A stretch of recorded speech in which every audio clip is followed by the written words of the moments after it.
All right, everybody. So an update. I haven't posted in a little bit. I mean, you're probably seeing the Fig Fed news stuff, and sadly, I've had that. I posted all that stuff up until August. So those are all predetermined, pre-done stuff, and unfortunately, for some reason, the data corrupted on the spreadsheet, and I lost all the stuff. So I'm wondering if it's because I had too many brands on that spreadsheet or too much stuff happening on that spreadsheet. So what I'm gonna do is I think I'm just gonna stick to one brand, do a weekly show with it, um, just for the heck of it. I'm not even gonna add any other brands. I'm not gonna add anything else and whatnot. I will still find a way to do the whole if you lose so many matches you're fired kind of thing.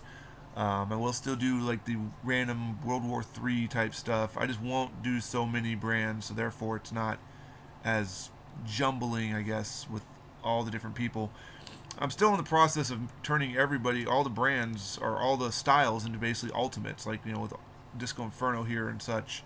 Um, but I will give an update though that the Godwins, the Dudleys, the Killer Bees, the Patriots, Ahmed Johnson, Orlando Jordan, Brodus Clay, updating on the Shannon Moore as well.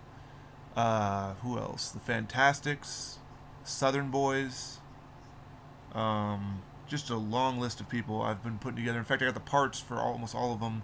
I'm still waiting on some parts to come back. I just sent off for the Hugh Morris. I'm working on Scott Norton. Um, Rosie, of course. I've already finished Jamal, but once Rosie shows up, I'll be able to build him as well. So there'll be a lot of what's the formulas. I'm gonna still continue with those as well as weekly. I'll still do the Fig Fed thing, but I'm just gonna do like just a one card show thing. I'm not gonna do this whole random jumble thing because it doesn't. For some reason, the thing just constantly corrupts after a certain amount of time. I think it's because it's too much data. I don't know. I didn't even put music on this computer. I used to have laptop. I used to have all the music, all the wrestlers. But those are going to be updated. Of course, also Pretty Deadly. Once they finally arrive, I'll be turning them into ultimates. I just pre-ordered Stax and JD McDonough and Tony D'Angelo, so I'll be updating them as ultimates as well. Um, Taz will be another one. So if you're following the channel and updates, there's gonna be a lot more. And again, I'm gonna go through all the videos. My final ones I've done the what's the formula for, so I don't repeat them because I've got so many to do. And I'm gonna try to pretty much drop one a week. So that's happening. If you did like the Fig Fed stuff, I do apologize if you were following. I saw some people were following that or watching maybe the first couple minutes. I don't know. A buddy of mine looked at it and said, you probably should like actually take photos of between the matches so you can see the ultimate figures being used. And so I thought, yeah, I think I can do that. I can probably just do a slideshow of just one brand and do like little snapshots of like different poses with the figures, so you can see the actual ultimate figures in posed photos and whatnot. You can see you can immerse yourself in the fantasy realm better than just seeing a bunch of stats and a bunch of just words everywhere. So because he did that, I was like, okay, that'd be kind of cool, but I couldn't possibly do that with 9 or 10 brands every week. That would just eat up all the time. I just don't have that kind of time, especially since it's the summertime. And officially during the summer, I'm pretty swamped with drives and 2 other jobs I work, such. So it's going to be changing. I'll still run the videos up till August, and then I'm just going to basically, restart it with one brand, 50 wrestlers, but each video will be a slideshow, kind of like how it was, except for you'll have pictures of, still shots of what the show was. Kind of like the old WWF days back in the pay-per-view days when they would show, like, and talk about what happened, but all you saw was a still frame of what was happening. So I guess we need a chance to work on fake photography. Um, Other people too, as well as I know that S.A. Rios. I'm currently working on him. Salvatore Sincere, Steve Carino, Mike Awesome. I just got, but I sent off to somebody else because I wasn't happy with the paint job on it too well.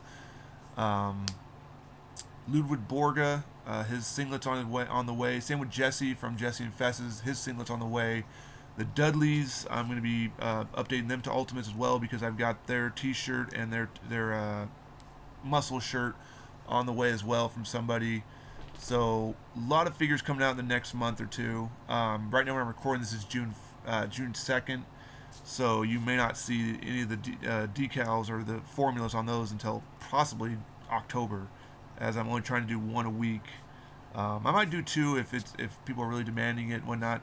Again, I've still got mostly good praise on people I put together, formulas I've chosen and whatnot. Only one person's giving me a hard time about Taz, and it's because my Taz, the boots go a little higher up on the knees instead of lower. And the only way to really do that would be to get the Greg Valentine figure, and then you have to paint the legs, and you have to paint the whole figure. Whereas I use the Bret Hart slash Lex Luger combination of the Ultimate Torso Bret. I think it works because the way I've heightened it definitely looks like a 5'9" figure compared to everybody else. Whereas like Disco wasn't, but barely 6 feet, and my Chuck Palumbo I just got been building, he's 6'7", so he towers over this Disco Inferno. Whereas when I first had him, he didn't tower at all. So I am trying to use the height in comparison to that as well. Obviously, when you're working with Ultimates, you're working with fewer options than you are with Elites. So so sometimes people give me a hard time, like, well, you could use an Elite to make that guy fill out more. Well, I'm building an ultimate roster, so I'm only using ultimate torsos. I can't use an Elite torso and call it an ultimate. That's why even Viscera is actually an ultimate Andre the Giant torso underneath that coat, because the arms allow you to do a bear hug. It allows you to actually move around in it. So while the parts aren't there yet, and hopefully they'll get more people. I know they said they're always working on. I messaged and asked Steve, hey, are you, what about a ultimate this guy, and are you going to be updating or adding in more ultimate torso types? And they said we're always working on new formulas. Just a little inside thing. I did ask him about the Undertaker. He will be on ball joints. He will be drop down hips. So if you want that new Undertaker, it's going to have drop down hips. I've already built one that didn't have drop down hips, so I'm not too worried about that. For the most part, I'm still building guys without drop down hips. Some I've accepted that it's just the way it is.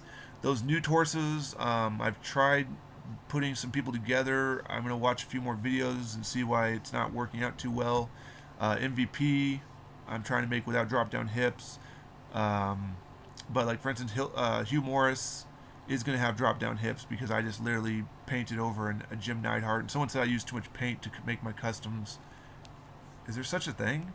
I mean, I thought as long as the formula works, whatever it takes to get to that final result, relying on decals or paint, that's kind of a core concept of customization.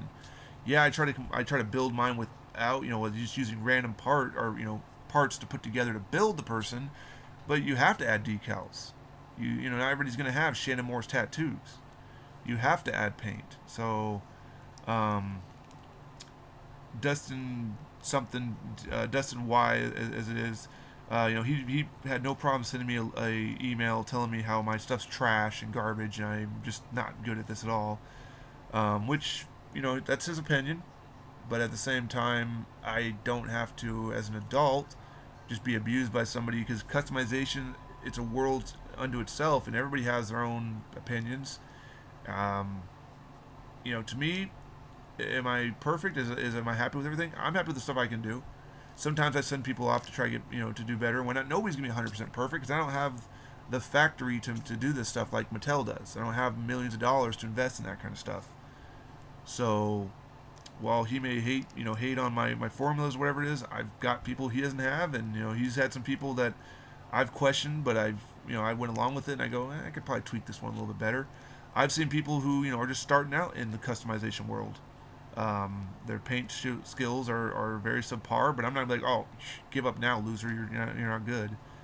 That's not what I'm here to do. I'm here to build 500 custom ultimates, have a giant ultimate collection that I can enjoy for another 10 or 15 years until I'm in my 60s, and then I'm going to probably end up just selling them off and retiring and sitting in a rocking chair if I make it that long, and then that would be pretty much it. But it'll be a fun journey, it'll be a fun experience, and it'll be cool to see so many action figures under one figure style, largest ever. And whether people say, oh, your quantities or your quality is terrible because you're trying to build quantity, well, I think they're good. I think they look pretty well. I mean, again, I'm using custom 3D printed imagery. So if you like what I'm doing, if you got tips, I always appreciate when people send me stuff. Tell me, oh hey, if you use these legs, I didn't think about that. Great.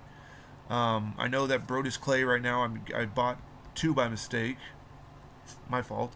I'm gonna try to build Brodus clay because I know the one in red singlet's a little bit whiter, pale skin tone, so I think it'll work really with Andre. Of course, I couldn't have done half of these without Mike Ruff, without Cujo, without Mark, without Tom Veg. So credit there is where it's due. Curb Stomp, of course, definitely would not have started, building, even attempting half of these if it wasn't for Curb Stomp. And I'm always sending Curb Stomp requests to get Rodney Mack tats or get Christopher Nowinski stuff. Or I think I'm asking if you can get the Dudley tattoos. If not, I can always just go with the older version of the Dudleys because they wore that red, gray, white camo. So I can always just skip the tattoos because they didn't have tattoos on all the time. I used to have their old Titantron Live figures. They never had tattoos on them. So, and then once I finish up the new gen, I finish up like people I'm familiar with. I might dabble into the Ospreys and the Okadas and such in the Tetkakashi, wherever it is. I'm definitely planning to want to do a Kota Ibushi as well. So I'll definitely be dipping into those like indie newer guys and whatnot as well. But I'm just trying to build from the core childhood memories of the WWF, the WCW, the ECW, and then once I get done with the pit bulls, so to speak, those kind of guys, and what's the other group? Public Enemy. Once I get rid of those guys, once those guys are done and whatnot, I'll start leaning in towards Axl Rotten, Balls Mahoney. But once all that stuff's covered, then I'll start looking in towards like the newer stuff, the indie guys, and just go from there. So anyway, this video's gone long enough. Hopefully you enjoyed the rambling. Hopefully looking forward to the formulas. I'm going to continue to get formulas out there. I'll probably do another 2 or 3 formulas this week just to make up for the fact I haven't done one in like 1 or 2 weeks. But that's what happened with all the new news. So, alright, till next time.